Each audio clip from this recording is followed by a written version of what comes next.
नमस्कार मंडळी, motivation hub या यूट्यूब चॅनलमध्ये तुम्हा सर्वांचं खूप खूप मनापासून स्वागत आहे। चला तर मंडळी, आज मी घेऊन आली आहे तुमच्यासाठी एक मोटिवेशनल व्हिडिओ। तर आजचा व्हिडिओ आहे की समस्येचे रूपांतर कशा प्रकारे तुम्ही संधीमध्ये करू शकता। एखादी गोष्ट येत नाहीये ना, तर त्या दुसरा मार्ग तुम्ही कसा निवडू शकता। तर आजचा व्हिडिओ खूप प्रेरणादायी आहे, नक्की ऐका आणि ऐकल्यानंतर लाईक, शेअर आणि सबस्क्राइब करायला विसरू नका। चला तर आजचा व्हिडिओ मी एका कथेमधून सुरुवात करणार आहे। तर एकदा राम नावाचा एक शिक्षक नवीनच शाळेमध्ये रुजू झाला। तर राम खूप प्रामाणिक होता आणि प्रामाणिकपणाप्रमाणे त्याचं काम तो करत होता। तर एक दिवस प्रिन्सिपल सरांनी रामला बोलवलं आणि काही क्वेश्चन त्याला इंग्लिशमध्ये विचारले। तर रामला उत्तर देताना काहीच कळत नव्हतं की ते काय बोलतायत, कारण की रामला इंग्लिश अजिबात येत नव्हतं। तर त्याला फक्त दोन भाषा येत होत्या, एक म्हणजे हिंदी आणि दुसरी मराठी। या दोनच त्याला भाषा येत होत्या। त्यानं शेजारी असणाऱ्या त्याच्या शिक्षकांना विचारलं की सर नक्की काय विचारतायत। त्यावर त्या शिक्षकाने इंग्रजीमध्ये त्या प्रिन्सिपल सरांना सांगितलं, रामला इंग्रजी येत नाही, तुम्ही त्याच्याशी मराठीत किंवा हिंदीमध्ये बोला। तर तेव्हा प्रिन्सिपल सरांनी त्याला म्हणाले की तुला इंग्रजी येत नाही, मग तुला इथं कुणी रुजू केलं शाळेमध्ये, कारण की आम्हाला प्रत्येक स्टाफ हा इंग्रजी बोलणारा पाहिजे। तर त्यावर राम खूप खजील झाला की कारण की त्याला इंग्रजी येत नाहीये म्हणून। ते प्रिन्सिपल सर म्हणाले, उद्यापासून तू काही जॉबला येऊ नकोस, कारण की आपल्या शाळेमध्ये प्रत्येक स्टाफ हा इंग्रजीमध्ये मला बोलणारा पाहिजे, कारण की शाळा आपली शहरातील सगळ्यात टॉपमध्ये आहे। रामला सरळ सांगितलं, तू उद्यापासून येऊ नकोस। आणि फक्त 2 दिवस कामाला लागून झालेल्या रामला खूप मोठं दुःख झालं की आता आपल्या परिवाराचं कसं होणार, आपलं घर कसं चालणार, आणि त्या रात्री त्याला झोप आली नाही। दुसऱ्या दिवशी रामनं नवीन संधी शोधून काढली। रामनं काय केलं, त्यानं एका रस्त्याच्या कडेला एक टपरी टाकली आणि त्या टपरीमध्ये चहा आणि काही स्नॅक्स ठेवले। तर जाणारे येणारे लोक त्याच्या टपरीमध्ये थांबू लागले, काही कोणी नाश्ता करत, कोणी चहा घेत, आणि असं करता करता रामला खूप मोठा फायदा त्या टपरीमधून होऊ लागला।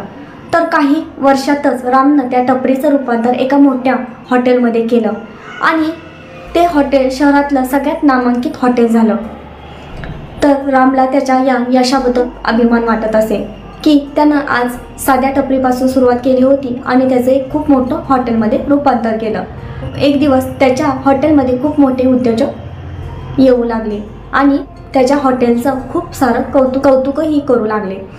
तर एक दिवस तेच प्रिन्सिपल सर आपल्या स्टाफ बरोबर त्या हॉटेलमध्ये जेवणासाठी आले, पण हे हॉटेल कुणाचं आहे हे त्या प्रिन्सिपल सरांना माहीत नव्हतं। प्रिन्सिपल सरांनी कर्मचाऱ्यांना म्हणाले, जेवढं मी कौतुक ऐकलं होतं तर तेवढं कौतुक कमीच आहे, एवढं हे छान हॉटेल आहे की मला ह्या मालकाला भेटायचं आहे। कोणी हे एवढं मोठं नामांकित हॉटेल उभं केलं, त्या मला मालकाला भेटायचंच आहे।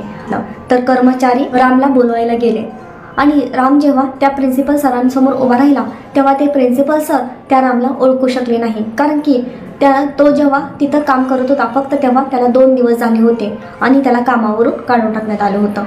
तर प्रिन्सिपल सर त्याच्याशी इंग्लिशमध्येच बोलत होते, तेव्हाही रामला काहीच कळत नव्हतं की तो काय बोलतोय। पण हाताखाली त्याच्या असणारा कर्मचारी हा शिकलेला होता। कर्मचारी त्या सरांशी बोलत होता आणि जे काही प्रिन्सिपल सर इंग्लिशमध्ये बोलत आहेत तर तो कर्मचारी ट्रान्सलेट करून रामला सांगत होते। तर प्रिन्सिपल सर बोलता बोलता इंग्लिशमध्येच बोललेच की एवढा मोठा हॉटेलचा मालक, पण साधं ह्याला इंग्रजी येत नाही। त्यावर राम मराठीतच बोलला की त्यावेळेस जर मी इंग्रजी शिकलो असतो तर मी अजूनपर्यंत 10-15 हजारावरच काम करत असतो। बरं झालं मला इंग्रजी येत नाही, आज मी इंग्रजी न येण्याने कोट्यवधीचा मालक आहे, असा तो राम म्हणाला। आणि त्या कर्मचाऱ्यांनी त्या प्रिन्सिपल सरांना सांगितलं। तर प्रिन्सिपल सर ऐकून जरा खजील झाले। राम पुढं म्हणाला की सर, तुम्ही मला ओळखलं नसेल, तुम्हीच मला इंग्रजी येत नाही याच्यावरून तुम्ही मला शाळेतून काढून टाकलं होतं, पण बरं झालं तुम्ही मला काढून टाकलं, कारण की माझी लायकी खरी काय आहे हे मला त्यावेळी समजलं नव्हतं, पण मला आज समजलं की माझी लायकी काय आहे। ही समस्या असली तर त्याच्यामध्ये तुम्ही असं समस्येचं संधीमध्ये रूपांतर करू शकता। आयुष्यामध्ये छोट्या मोठ्या गोष्टी घडत असतात, काही गोष्टीमध्ये आपण कमी असतो, आपल्यामध्ये कमतरता असते, पण ते भरून काढण्याचा प्रयत्न करा, किंवा जमत नसेल तर दुसरा मार्ग शोधा। निराश होऊ नका, कारण की आयुष्यामध्ये आपण जन्मताच सगळ्याच गोष्टी मिळवत नाही, कारण की आयुष्यामध्ये प्रत्येक गोष्टी आपल्याला मिळवायच्या असेल तर आपल्याला त्याच्यासाठी मेहनत करावी लागते, कष्ट करायला लागतं. ती कमतरता असेल तर ती भरून काढण्यासाठी आपल्याला मेहनत हाच एक ऑप्शन असतो आणि त्यानुसारच आपण काम केलं, आपण जेवढं स्वतःसाठी घडवू ना तर तेवढं आपण पुढे जात असतो. तर लोकांनी नावं ठेवली, निंदा केली तर त्याला घाबरून जाऊ नका, किंवा एखादी समस्या आली, अडचण आली आयुष्यामध्ये तर मागे हटू नका. नक्कीच तुम्ही यशस्वी होता. व्हिडिओ आवडल्यास नक्की लाईक करा, शेअर करा आणि सबस्क्राईब करा.